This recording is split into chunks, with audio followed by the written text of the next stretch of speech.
I'm Damian Black. I'm the CEO of SQLstream, and we're a real-time big data company. SQLstream, it's a real-time big data company. It processes massive volumes of data with a massively parallel architecture and gives you real-time, does real-time analysis, real-time continuous ETL, and data integration. It allows you to be able to respond and react to large volumes of data and make decisions in real time.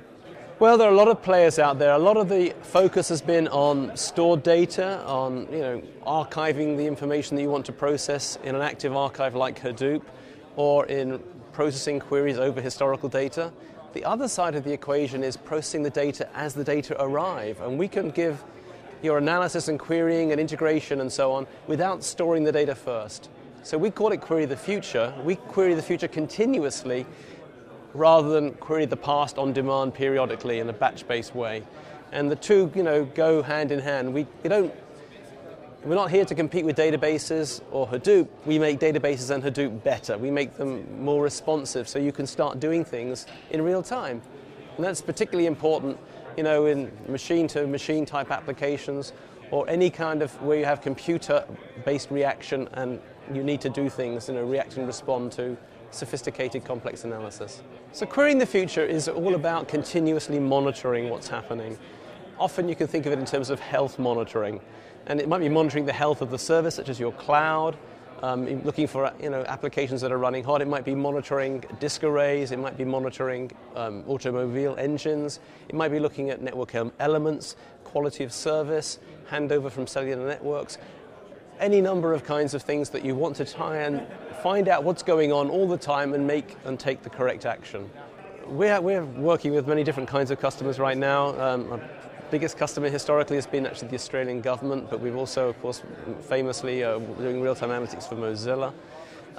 We work with a number of companies, including e-commerce, automotive companies, telecommunications companies, and some large network equipment providers that want to get real-time analysis of large volumes of data and to make important decisions to optimize those applications, to optimize the business. Well, Hadoop is red hot, but what we're seeing is now people wanting to remove the latency. What I see is, in fact, there was a movement called NoSQL. It started off meaning NoSQL. It now has been sort of relabeled as not only SQL, but what we're seeing is all of the big data players moving to a more declarative SQL compliant type architecture. Google BigQuery, Hadoop Hive, we're seeing additions being put on top of HBase, and SQLstream is already playing in that declarative SQL area, but we're just sort of further looking forward into the incoming data stream, and I think that's one big trend, moving back into more high-level languages, much simpler and easier to use, and trying to squeeze out some of the latency, because a lot of these big data applications can have latency of hours, so it's not exactly the kind of thing where you click on the mouse and get a response back. But there are applications where that is what's required, and that's what SQLstream is focusing on.